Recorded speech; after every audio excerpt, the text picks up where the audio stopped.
네, 우리 친구들 반갑습니다. 오늘도 성경 통독 미리 보기 시간이 찾아왔습니다.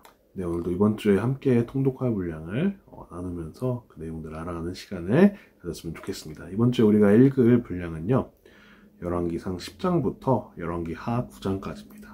네, 오늘도 한 장씩 내용들을 한번 살펴보도록 할게요. 그럼 먼저 열왕기상 10장부터 보도록 하겠습니다. 열왕기상 10장의 내용은요, 스바 여왕이 솔로몬을 찾아오는 그런 내용입니다. 솔로몬에게 있던 그 지혜가 다른 나라에까지 퍼진 거예요. 그 이스라엘에 솔로몬이라는 지혜가 뛰어난 사람이 있다더라. 그래서 스바에 있는 그런 여왕이 솔로몬을 만나기 위해 찾아옵니다. 그러면서 정말 엄청나게 많은 재물들을 갖고 왔다고 합니다. 그래서 솔로몬을 찾아와서 솔로몬의 그 지혜들을 함께 나누고 그 재산들도 이제 갖고 왔던 금은보화들도 다 이제 솔로몬에게 선물로 주는 그런 내용들이 있게 됩니다. 10장의 내용이고요. 11장으로 넘어가시면은 이제 10장까지 하나님 그 말씀대로 살았던 솔로몬이 이제 재물을 맛봐서 그런지 모르겠지만 11장부터 이제 삐뚤어지기 시작합니다. 11장 보시면은 이제 우리가 예전에 혹시 기억나시나요? 그 왕의 규례 했을 때, 그 신명기에서 왕의 규례 했을 때 하지 말라는 거 뭐 있었죠? 그 은금 쌓지 말라, 아내를 많이 두지 말라, 그리고 군대들 많이 두지 말라고 했었잖아요. 네, 10장에서 우리 봤듯이 솔로몬이 많은 은금을 쌓았죠. 11장에서는 많은 아내를 두게 됩니다. 여기서의 아내는 이제 다른 나라들과 당시에 외교를 할 때 결혼함으로 이제 외교를 했어요. 이제 내가 너의 뭐 딸과 내가 결혼을 해서 가족이 됨으로 인해서 서로 공격하지 말자, 약간 이런 식으로 외교를 했거든요. 그러다 보니까 솔로몬이 엄청나게 많은 이방 여인들과 결혼을 하게 된 거예요. 근데 이방 여인들이 결혼을 할 때 그냥 오겠어요? 그들이 갖고 있었던 믿는 신들도 같이 이제 이스라엘에 들여오게 된 겁니다. 그래서 솔로몬이 하나님만을 따랐던 것이 아니라 이제 그 이방 신들도 같이 따르게 되는 그런 일이 발생을 하는 거죠. 그래서 솔로몬의 마음이 하나님에게서 떠나게 됩니다. 그러자 하나님은 솔로몬의 대적들을 일으키시죠. 그게 바로 이제 하닷과 또 르손 이런 사람들이었고요. 그리고 또 여로보암입니다. 이 여로보암이 또 중요한 인물인 게 이후에 북이스라엘과 남유다로 갈라졌을 때 그 북이스라엘의 첫째 왕이 바로 여로보암이죠. 하나님은 선지자 아히야를 통해서 여로보암에게 찾아갑니다. 그래서 여로보암에게 이 옷을 12조각으로 찢은 다음에 여기서 10조각이 너에게 가고 나머지 한 조각이 솔로몬의 아들에게로 갈 것이다 라고 이렇게 해서 왕이 될 것을 이제 예언을 합니다. 그런데 그 소식이 솔로몬에게 들리고 나니까 당연히 죽을 위기에 처해야죠. 그래서 여로보암이 잠시 애굽으로 몸을 피하게 됩니다. 그래서 솔로몬이 죽을 때까지 몸을 피하게 되는데요. 이후에 또 11장 끝부분에서 이제 솔로몬이 죽게 됩니다. 솔로몬이 죽고 나서 이제 바로 나라가 갈라질 이제 시간이 얼마 남지 않게 되죠. 그래서 11장이 그런 내용들이 있고요. 12장으로 넘어가시면 이제 나라가 갈라지게 됩니다. 그래서 그 계기가 되는 게 어떤 일이냐면요. 솔로몬의 아들인 르호보암이 왕이 되었어요. 왕이 되었는데 이제 거기서 어떤 사람들이 그 솔로몬 밑에서 엄청나게 고된 일들을 했던 백성들이 르호보암에게 찾아간 거예요. 그러면서 아버지가 정말 많은 멍에를 주었는데 그 멍에를 좀 줄여달라라고 이야기를 하게 됩니다. 그래서 이제 르호보암이 고민하면서 의견을 묻게 되는데 솔로몬과 함께했던 나이 많은 노인들, 그 고관들한테 물어보니까 그러면 줄여주는 것이 맞겠다라고 얘기를 합니다. 그래서 고민을 하다가 그 르호보암과 친하게 지냈던 그런 젊은이들한테 또 물어봅니다. 청년들한테 어떻게 하는 게 좋겠느냐 물어보니까 여기서 그렇게 막 편히 풀어주면 안 된다. 오히려 이제 더 가중을 시켜야 된다. 그래서 어떤 얘기를 하냐면은 내 새끼손가락이 내 아버지의 허리보다 굵으니, 그래서 내 아버지는 채찍으로 너희를 징계하였으나 나는 전갈 채찍으로 너희를 징계하리라, 이렇게 얘기를 하라고까지 이야기합니다. 근데 르호보암이 결국 그 아버지의 신하들의 말에 따르지 않고 자신과 함께했던 청년들의 말에 따라서 결국 사람들의 마음이 르호보암에게서 떠나게 됩니다. 결국 예언대로 이제 북쪽 10지파가 반란을 일으켜서 여로보암을 왕으로 세우는 그런 북이스라엘이 탄생을 하게 됩니다. 처음에는 르호보암이 그 반란을 진압을 하려고 했어요. 근데 하나님께서 스마야 선지자를 통해서 서로 동족끼리 싸우지 마라 라고, 싸우지 않도록 하셔서 결국에는 이제 진압을 못하게 되죠. 그래서 북이스라엘의 여로보암과 남유다의 르호보암 그 두 개의 왕국이 갈라지게 된 건데요. 근데 여로보암이 참 이제 하나님께서 세우신 왕이라서 하나님의 말씀을 따라야 하는데 그렇지 못한 거예요. 어떤 일을 하게 되냐면은 금송아지를 만들어요. 왜 이게 어떻게 금송아지를 만들게 된 거냐면은 당시 이스라엘 백성들은 누구를 섬겼죠? 하나님을 섬겼잖아요. 하나님께 예배를 해야 하는데 성전이 어디에 있어요? 예루살렘에 있죠. 성전에서만 예배할 수 있는데 그러면은 북이스라엘 백성들이 계속 유다 땅으로 넘어가야만 하는 거예요. 근데 여로보암 입장에서 어떠겠어요? 자신의 백성들이 계속 그 유다 땅으로 넘어가게 되면 불안하잖아요. 아무래도. 그러다 보니까 이제 거기서 예배하지 말고 우리 땅에서 예배해라 하면서 단이라는 지역과 이제 브에세바라는 지역에 금송아지를 만들어서 여기가 이제 너희가 하나님을 예배할 장소다. 약간 이렇게 얘기해버린 거예요. 그래서 결국 우상숭배를 행하게 되죠. 그리고 이후에 또 산당들을 막 짓고 또 레위 자손이 제사장이 되어야 되는데 레위 자손이 아닌 사람들도 막 제사장으로 세우고 그래서 이런 안 좋은 일들이 이제 행하게 되는 거죠. 그래서 첫 단추부터 잘못 꿰게 되는 그 이스라엘 모습을 볼 수 있습니다. 그래서 12장에 이런 내용들까지 나오고요. 13장으로 넘어가시면은 이제 여로보암이 하나님께서 보내신 사람을 만나게 됩니다. 그래서 여로보암이 이제 제단에서 분향을 하는데 하나님의 사람이 징조를 얘기를 하는 거예요. 그래서 제단이 갈라지고 위에 있는 재가 쏟아지리라 이런 얘기를 하니까 여로보암이 하나님의 사람 좀 붙잡아라 하고 손을 뻗으니까 손이 이제 말라버린 거예요. 그래서 여로보암이 하나님의 사람한테 너 하나님께 구해서 내 손 좀 이거 좀 다시 돌려달라고 얘기를 해라. 그래서 하나님의 사람이 기도를 해서 손이 돌아옵니다. 그래서 여로보암이 하나님의 사람의 그 능력을 보았으니까 우리 함께 내가 베풀 테니까 좀 음식도 먹고 해라 하는데 하나님의 사람이 뭐라고 하냐면 하나님께 명받은 것이 다른 뭐 떡이나 물 이런 거 먹지 말고 온 길로도 오지 말고 다른 길로 돌아와라 이렇게 명을 받았다. 그래서 안 된다 하고 돌아갑니다. 근데 참 재밌는 것이 그 하나님의 사람이 그냥 잘 갔으면 될 텐데 가다가 누굴 만나냐면 베델에서 어떤 늙은 선지자를 만나요. 근데 그 선지자가 뭐라고 하냐면은 내가 음식을 좀 대접할 수 있게 달라. 그러니까 당연히 하나님의 사람은 안 된다라고 했겠죠. 근데 거기서 늙은 선지자가 그냥 보내주면 될 텐데 그렇지 않고 내가 사실 하나님이 나한테 그렇게 대접하라고 얘기를 했다 이렇게 거짓말을 하는 겁니다. 그래서 하나님의 사람은 그 얘기를 듣고서 그냥 그대로 믿어서 떡과 물을 먹게 되죠. 결국 하나님의 명령을 어긴 그 하나님의 사람은 죽게 됩니다. 근데 참 재밌는 것이 어떻게 보면은 거짓말을 한 그 늙은 선지자가 잘못된 건데 그 선지자는 죽지 않고 이제 속은 하나님의 사람이 죽게 되죠. 결국에는 하나님의 사람도 그 얘기를 들었을 때 하나님께 다시 여쭤봤어야 했는데 그렇지 않았다는 그런 죄가 있었기 때문이겠죠. 그래서 그 늙은 선지자가 그 하나님의 사람의 시체를 가져와서 이제 장사를 하는 그런 장면들이 13장에 등장을 합니다. 14장으로 넘어가시면은 이제 여로보암의 아들이 또 죽게 되죠. 여로보암이 많은 그 죄악들을 지었기 때문에 여로보암의 아들이 죽게 되고요. 여로보암 역시도 이후에 죽게 됩니다. 그리고 르호보암의 이야기들이 또 등장을 하는데요. 르호보암도 역시도 악을 계속 행하게 됩니다. 그래서 결국 하나님께서 애굽을 사용하셔서 유다 땅을 공격하게 하시고 그래서 솔로몬이 가지고 있었던 많은 부귀 영화들이 빼앗기게 됩니다. 금방패 이런 것들을 다 빼앗기고요. 그래서 그런 내용들이 이제 14장에 등장을 합니다. 그래서 14장의 마지막에 르호보암 역시도 죽어서 이제 그 아들인 아비암이 왕이 되죠. 15장으로 넘어가시면 이제 또 여러 이후의 왕들이 등장을 하는데 먼저 아비암이 등장을 합니다. 그래서 아비암에 대한 이야기들이 잠깐 나오고요. 그 이후에 아비암 뒤를 이어서 아사 왕이 나옵니다. 아사 왕은 그래도 북이스라엘과 남유다로 나뉘어지고 난 이후에 처음으로 하나님께 칭찬받은 왕이에요. 어떤 일을 했냐면요. 남색하는 자를 다 내쫓고요. 동성애 한 사람 이야기죠. 다 내쫓고 그 모든 우상들을 다 부숴버렸어요.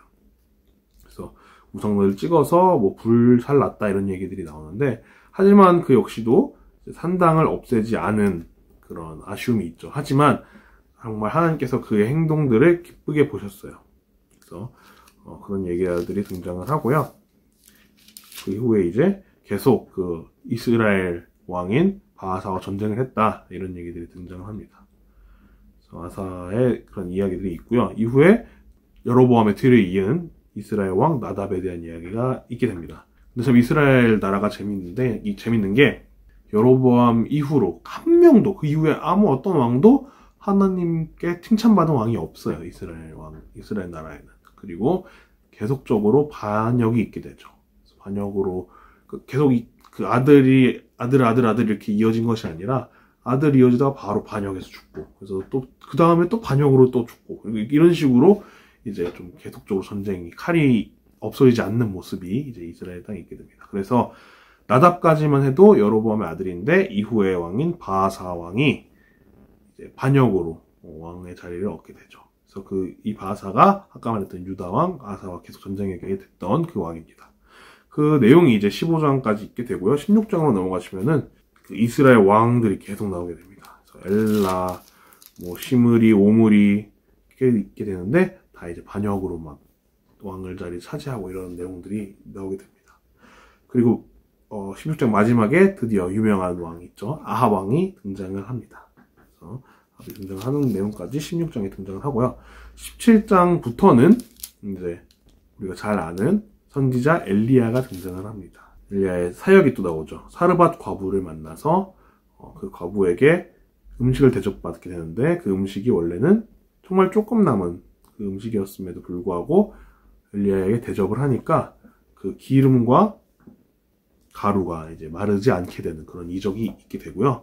그리고 사르밧 과부의 아들이 갑자기 죽게 되었는데 엘리야가 이제 그 죽은 아이 위에 이렇게 탁 같이 대고 서 있으니까 다시 아이가 살아나는 그런 이적들이 또 등장을 합니다. 그 내용이 17장에 있게 되고요.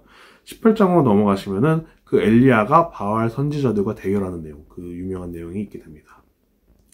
엘리야가 이제 그 아합 왕, 아까 말했던 아합 왕에게 찾아가서, 아합 왕도 엄청 악한 왕이었어요. 바알과 아세라들을 섬기는 왕이었거든요. 그래서 엘리야가 아합에게 나아가서 바알 선지자 450명, 아세라 선지자 400명 다 데리고 와서 나와 대결을 하게 하자. 그래서 수락을 해서 이제 바알과 아세라 총 850명 대 이제 엘리야가 된 겁니다. 그래서 누가 진정한 신인지를 가르자 이렇게 해서 어떻게 보면 영적 전쟁을 벌이게 된 것이죠. 그래서 먼저 바알과 아세라 선지자들이 이제 막 부릅니다. 바알과 아세라. 근데 이게 근데 그들이 어떻게 그의 신들을 부르냐면요. 막 이상한 짓들을 막 하는 거예요. 관계도 맺고 막 이상한 짓을 하는데 임하질 않는 거예요. 그 바알과 아세라가 당연히 안 오겠죠. 진짜 신이 아니니까. 그러니까 어떤 짓까지 하면 자해까지 막 해요. 자해 막 하면서 오세요 하는데 결국 안 오죠. 그러니까 옆에서 엘리야가 막 조롱을 합니다. 너의 신이 뭐 자고 있냐, 아니면 잠깐 나갔냐 이런 식으로 조롱을 하다가 이제 엘리야의 차례가 됩니다. 근데 엘리야는 어떻게까지 하냐면은 그 제단에 불이 이렇게 확 피어 올라야 되거든요. 근데 오히려 물을 부으라는 거예요. 물을 부어서 막 도랑 차게까지 물을 부어라 해서 그럼 불이 붙을 여지가 전혀 없잖아요. 근데 이제 엘리야가 하나님께 기도를 하니까 하늘에서 불이 확 내려와서 어느 정도까지 내려왔냐면은 그 또랑까지 찼던 그 물이 다 살라질 정도로 큰 불이 임하게 됩니다. 그래서 엘리야가 승리를 하죠. 그래서 엘리야가 그 이후에 바알 선지자들을 다 때려 죽이는 그런 일까지 있게 됩니다. 그리고 이후에 이스라엘 땅에 엄청난 가뭄이 있었어요. 그래서 이제 아합 왕에게 또 엘리야가 기다리십시오. 이제 그 비가 올 것입니다. 얘기를 하면서 기도를 합니다. 그래서 처음에는 이제 그 부리는 종에게 가서 한번 확인해봐라 해서 몇 번씩 갔다 왔는데 계속 아무 일 없다가 7번째 가니까 저기에 손바닥만한 구름이 보입니다 하더니 결국엔 엄청난 비가 또 내리게 되죠. 그래서 18장에서는 엘리야가 행한 그런 전쟁의 승리, 영적 전쟁의 승리와 그 이적들이 등장을 합니다. 근데 이렇게 엄청난 승리를 거둔 엘리야인데 19장에서 이세벨에게 그 소식이 들어간 거예요. 바알 선지자가 많이 죽었다. 엘리야에 의해서. 그러니까 그 이세벨이 내가 정령 저 엘리야 사람 죽여버리겠다 이런 얘기를 하니까 그 소식을 듣고 엄청난 승리를 거뒀던 엘리야임에도 불구하고 그 내면의 연약한 모습이 드러나게 된 거예요. 그래서 도망을 합니다. 이세벨을 피해서 도망을 하다가 이제 브엘세바라는 지역에까지 이르러서 이제 쉬게 됩니다. 그러면서 하나님 내 목숨을 차라리 거둬가 주시옵소서라고 말할 정도까지 이 마음의 그런 고민과 어려움이 엄청나게 된 거예요. 그때 하나님께서 엘리야를 위로하시는데 어떻게 위로하시냐면은 이제 숯불에 구운 떡과 물 한 병을 이제 주도록 하십니다. 그래서 잠시 이제 심적인 마음과 몸이 쉴 수 있도록 엘리야가 하신 이후에 이제 엘리야를 부르십니다. 근데 하나님 부르신 이후에 바람이 엄청 불고 지진도 막 나고 불이 팍 타올라도 하나님께서 음성이 없으시다가 마지막에 세미한 음성으로 하나님께서 엘리야에게 말씀을 하십니다. 그래서 세 가지 해야 할 일들을 일러주시는데 그 중에 이제 하나가 하사엘이란 자를 아람 왕으로 삼고, 두 번째가 예후란 자를 이스라엘의 왕으로 기름 붓고, 그리고 세 번째로 엘리사라는 자를 너의 후계자, 너의 다음 선지자로 삼아라 라고 하나님께서 말씀을 하십니다. 그래서 이후에 엘리사라는 자를 엘리야가 찾아가서 기름 부음을 하게 되는데, 사실 엘리사가 소 12결이를 이제 농사를 지을 정도로 엄청난 부자였어요. 근데 엘리야가 찾아오자 그 모든 것을 다 하나님께 드리고 엘리야를 따르게 됩니다. 그래서 엘리사의 등장까지가 19장의 이야기고요. 20장으로 넘어가시면은 이제 아람과 이스라엘이 전쟁을 하게 되는데요. 여기 재밌는 게 이제 이스라엘의 아합 왕이 아람을 2번이나 다 무찌르게 됩니다. 그래서 우리가 성경을 보면은 아합 왕이 정말 나쁜 왕, 악한 왕 이렇게만 알고 있어서 별 볼 일 없을 것 같잖아요. 근데 사실 그 성경 이외의 역사적 자료를 통해 보면은 아합 왕이 엄청난 이제 전쟁에서 승리를 거둔 그런 위대한 왕처럼 묘사가 되어 있어요. 그래서 이런 거 보면은 아합이 전쟁 같은 건 되게 잘했던 것 같아요. 하지만 전쟁 아무리 잘해도 하나님 말씀 따르지 않으면 아무 소용이 없죠. 네. 그래서 20장에서는 이제 아람과 이스라엘의 전쟁에서 아합 왕이 승리하는 내용들이 등장을 합니다. 이제 21장으로 넘어가시면은 나봇의 포도원 사건이 등장을 해요. 이게 어떤 내용이냐면은 아합이 나봇이라는 사람이 갖고 있던 포도원 땅을 되게 마음에 들어 한 거예요. 그래서 원래는 사람한테 돈을 주고 지불을 하고 사려 했는데 그 사람이 내가 가진 유산을 하나님께서 거래하지 말라고 하셨다. 그래서 안 팝니다. 그래서 막 그 일로 막 마음 아파하니까 이세벨이 뭐라고 하냐면은 그걸 왜 이렇게 고민을 하냐 하더니 그 나봇이라는 사람을 거짓 중인 2명을 세워서 이 사람이 하나님을 욕했습니다 라고 거짓말하게 한 거예요. 그래서 나봇이 억울하게 죽게 되죠. 그래서 그 죽은 사람이 주인이 없으니까 이제 아합이 그 땅을 차지하게 되는 겁니다. 이런 악한 일을 행하고 나니까 이제 엘리야가 뭐라고 하냐면은 이제 너는 꼭 죽을 것인데 그 시체를 개가 와서 먹고 새가 와서 먹고 이럴 것이다 라고 엄청난 저주를 퍼붓게 됩니다. 22장으로 넘어가시면은 아합이 죽게 돼요. 전쟁에서 죽게 되는데 이 전쟁이 어떤 전쟁이냐면은 아람과 이스라엘 가운데 전쟁이 있었던 것인데 이때만 해도 이제 유다 땅에는 여호사밧이 왕이었어요. 근데 사이가 되게 괜찮았어요. 이때만 하더라도 아합과 여호사밧이 그래서 동맹을 해서 아람을 치러 간 거예요. 근데 여호사밧은 당시 그 유다에서 또 하나님께서 기뻐하셨던 하나님께 칭찬받는 왕이었거든요. 그러다 보니까 여호사밧이 그러면 우리가 이 전쟁을 승리할 수 있을지 하나님께 여쭤보자 라고 합니다. 그래서 아합에게 있던 여러 선지자들이 나와서 이 전쟁 승리하실 것입니다 라고 하나님께서 승리한다고 하십니다 라고 이야기를 하는데 그 사람들 다 거짓 선지자들이었죠. 아합이 원하는 대답을 해줬던 거예요. 그러니까 이제 여호사밧이 그러면 여기 있는 자가 다 선지자가 다냐 라고 이야기를 하니까 아합이 사실은 그 한 명 더 있는데 미가야라는 사람이 있는데 걔는 맨날 나한테 와서 안 좋은 얘기만 한다. 그래서 딱 봐도 불러서 얘기해도 안 좋은 얘기만 할 거다. 그러니까 부르지 말자 얘기를 하는데 그래도 여호사밧이 그래도 부릅시다 얘기하니까 와서 처음에는 하나님께 승리한다고 하십니다 라고 이야기를 합니다. 그러니까 여호사밧이 그러지 말고 정말 진짜 너가 받은 하나님께서 이야기하신 것을 이야기하라 라고 하니까 이제 결국 이 전쟁은 패할 것이고 이로 인해서 막 죽게 될 것입니다. 이렇게 안 좋은 얘기 또 하죠. 그러니까 시드기야라는 사람이 갑자기 이제 와서 내게 있던 하나님이 언제 너한테 가서 그렇게 얘기하느냐 하면서 뺨을 팍 칩니다. 뺨을 팍 치니까 이제 미가야가 너는 네가 그때 골방에 숨어서 있을 때 너는 그때 보게 될 것이다. 그 순간을 보게 될 것이다 라고 이야기를 합니다. 그래서 결국엔 어떻게 됐었죠? 정말로 이제 패하게 되는데, 여기서 원래 전쟁에 나갈 때는 여호사밧이 왕의 옷을 입고 갔어요. 아합이 그렇게 하자고 했거든요. 이제 아합은 왕의 옷을 입지 않고. 그런데 아람 왕이 그렇게 명령을 내린 거예요. 이스라엘 왕만 죽여라. 이스라엘 왕이 막 아람과의 전쟁에서 승리하고 그랬었잖아요. 그러니까 이스라엘 왕만 노려서 죽여라 라고 한 거예요. 그래서 처음에는 여호사밧이 왕의 옷을 입고 있으니까 저기 이스라엘 왕이 간다 죽여라 하고 가는데, 막 여호사밧이 막 소리치면서 으아 하면서 막 도망가니까 저는 이스라엘 왕 아닌데 하고 이제 돌아간 거예요.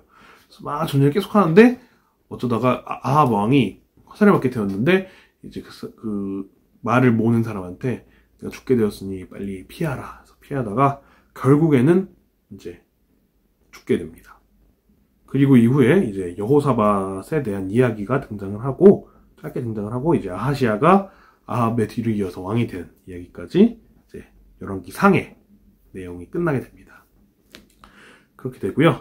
이제 이후에 열왕기 하로 넘어가면은 1장을 보시면은 아합의 뒤를 이어서 왕이 되었던 아하시아 왕이 있죠. 아하시아 왕이 병이 들게 된 거예요. 근데 병이 들면 사실 하나님께 그 낫는지 안 낫는지를 여쭤봐야 하는데, 누구한테 그걸 물어보냐면은 그 바알세불에게 물어보라고 한 겁니다. 아하시아가 하나님께 묻지 않고. 그래서 여기 엘리야가 아하시아한테 가서 너는 그 침상을 내려오지 못할 것이다 라고 이야기를 하고, 아하시아는 결국 그대로 그 병으로 인해서 죽게 됩니다. 그리고 2장으로 넘어가시면은 이제 엘리야가 하늘로 올라가게 됩니다. 엘리야의 모든 사역이 끝나게 되는 거거든요. 엘리야가 엘리사와 함께 길갈, 베델, 여리고, 요단을 건너서까지, 요단 동편까지 이제 가게 되는데, 거기서 요단을 넘어가고 나서 엘리야가 회오리 바람으로 이제 하나님께로 올라가게 됩니다. 그래서 이제 엘리야가 올라갔으니까 엘리사가 이어서 사역을 하게 된 거예요. 그래서 요단에서 갔던 길을 거꾸로 다시 돌아오게 되는데요. 그래서 또 가는 곳마다 이제 여러 이적들을 행하는데, 그 중에 이제 유명한 것이 이제 베델 땅으로 왔는데, 거기서 그 말씀에 따르면 아이들이 엘리사를 놀리는 거예요. 대머리에 올라가라, 대머리에 올라가라. 아마 엘리사가 머리가 없었던 것 같아요. 대머리에 올라가라, 대머리에 올라가야 하니까 이제 그 이야기를 듣고 이제 그 하나님의 사자를 욕한 그 아이들이 암곰 2마리에 의해 42명이 죽게 됩니다. 우리가 이 이야기를 처음에 봤을 때는 애들이 놀릴 수도 있지, 그걸 왜 어떻게 다 죽이냐라고 생각을 할 수 있는데요. 이거는 사실 아까 말했듯이 하나님의 사자를 욕한 대가이고요. 그리고 이제 연구자들에 따르면은 이게 그냥 깐난 얘기들이 아니라 당시 베델에 이런 선지자들을 양성하는 학교들이 있었다고 해요. 근데 학교의 학생들이 그 대머리라서 놀렸다기보다는 엘리사 자체를 이제 욕한 거죠. 그러다 보니까 이런 일들이 벌어지게 되었다라고 이제 연구를 했더라고요. 그런 내용들이 있고요. 3장으로 넘어가시면은 유다의 여호사밧 왕과 이번에는 이스라엘의 여호람 왕이 함께 동맹을 해서 또 전쟁을 하게 돼요. 모압을 치게 되는데, 거기에 이제 엘리사가 함께 하게 되죠. 그런 내용들이 등장을 하고요. 4장으로 넘어가시면은 이제 엘리사의 또 기적이 등장을 합니다. 어떤 기적이 있냐면요, 수냄 여인을 만나요. 엘리사가 수냄 여인을 만나는데 거기서 음식을 제공받고 했었거든요. 근데 그 수냄 여인이 아이를 갖지 못한 상태였던 거예요. 그래서 이 부탁을 하니까 수냄 여인이 아이를 잉태하게 되죠. 잉태하게 되는데 그 아이가 금방 또 죽은 거예요. 죽게 되니까 우리 아이가 죽게 되었습니다 라고 엘리사에게 얘기하니까, 엘리사가 그 이전에 엘리야가 아이를 살렸던 것처럼 비슷하게 이제 그 아이의 몸에 위로 이렇게 탁 엎드러서서 좀 있으니까 그 아이가 또 살아나게 되는. 5장으로 넘어가시면은 또 유명한 또 이적 사건이죠. 나아만이 몸이 낫는, 문둥병에 치료받는 사건이 있습니다. 여기서 나아만은 아람 왕 군대 장관이에요. 그래서 엄청나게 고위급인 사람인데, 그 사람이 이제 거기에 이스라엘에 있는 사람이 되게 그런 걸 이적을 잘 일으킨다더라 하는 소문을 듣고 찾아왔는데, 사실 뭐 장관 정도 된 사람이 오면은 우리가 막 버선벌로 해서 오셨습니까? 어떻게 오셨어요? 이러면서 막 그 대접을 해야 되는데, 엘리사는 대접을 하지도 않고 종을 보내서 이제 얼굴도 안 보고, 종을 보내가지고 이렇게 하라 해가지고 종이 가서 그 나만을 만나서, 저희가 모시는 그 엘리사께서 가서 요단강 가서 몸을 7번 씻으라라고 얘기하십니다. 그 얘기를 하는 거예요. 그러니까 얼마나 기분이 나쁘겠어요. 자기도 나름 그래도 위치가 있는 사람인데 얼굴도 안 보고 그냥 가서 대충 씻고 이런 식으로 얘기를 하니까 얼마나 화나겠어요. 그래서 아예 안 해 하고 갈라 그랬는데 이제 그 나오는 신하가 그래도 한번 해보시죠. 그래서 가서 씻은 거예요. 또 요단강이 그렇게 또 깨끗한 강도 아니거든요, 사실. 그래서 씻는데 보니까 깨끗해진 거예요. 그래서 하나님을 찬양하면서 종에게 내가 이 가져온 것들을 살해를 하고 싶다 해서 주는데 얼마를 줄까 했으니까 이제 게하시가 그러면은 은 1달란트하고 옷 2벌 주십시오 얘기를 하니까 그 나아만이 더 얹어줍니다. 근데 그거를 그 종이 이제 자기가 몇 개 챙긴 거예요. 그러자 엘리사가 그걸 또 알겠죠, 당연히 알고 나아만에게 있던 그 문둥병이 이제 게하시에게, 그 종에게 옮겨가는 그런 또 일이 있게 됩니다. 그런 내용이 5장의 내용이고요. 6장으로 넘어가시면은 또 아람과의 그 전쟁에 대한 내용이 있게 되는데 거기서 이제 어떤 사람이 쇠도끼를 물에 빠뜨려요. 전래동화 같죠? 쇠도끼를 물에 빠뜨리는데 거기서 이제 엘리사가 그 쇠도끼를 건져 올리는 또 전래동화 같은 내용들이 있고요.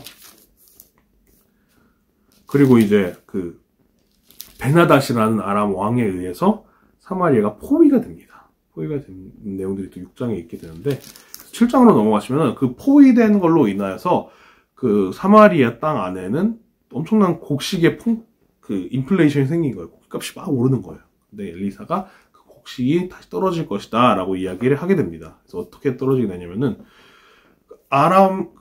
포위했던 아람 군대가 하나님께서 이제 막 엄청난 그 소리로 막 많은 군대가 올 것처럼 그들에게 느끼게 하심으로 그들이 도망하게 된 거예요. 아람 군대가. 근데 사마리아에 있는 사람들은 모르는 거죠. 당연히 그냥 이렇게 밖에 나가면 죽게 되니까 안에만 있던 거예요. 근데 거기서 누가 그걸 보게 되냐면 나병 환자 4명이 밖에 나왔다가 그걸 보게 됩니다. 아람 군대가 다 사라졌다. 그래서 그 안에 소식을 전해서 우와 이제 하나님께서 하셨다 이런 내용들이 이제 있게 됩니다.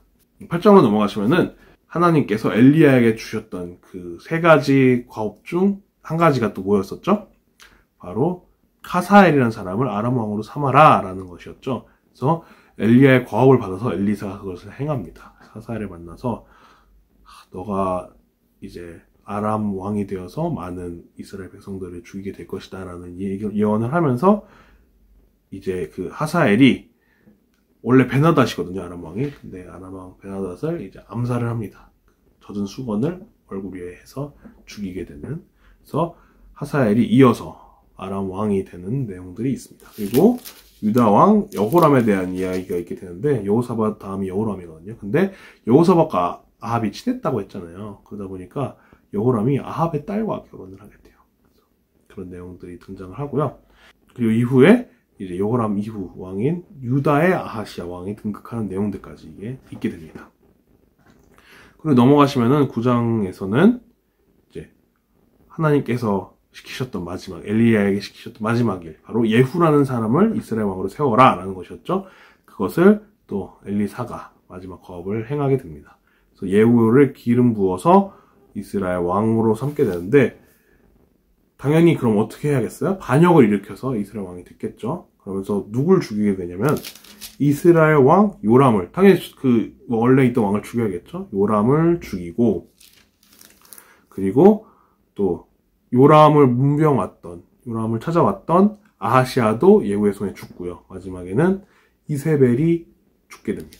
이세벨이 죽으면서 또 나봇의 포도원에 이제 몸을 던져 죽거든요. 그러면서 그 시체를 이제 개가 먹고 새가 먹는 그 예언이 이루어지는 것까지 이제 9장의 내용이 되겠습니다. 네, 그렇게 오늘 또 이야기를 했는데요. 오늘 또 9장까지 또 계속적으로 이제 그 북이스라엘과 남유다의 왕의 이야기들이 펼쳐집니다. 그래서 이번 주에도 이야기들 함께 읽으면서 또 통독을 열심히 할 수 있는 우리 친구들이 되었으면 좋겠습니다.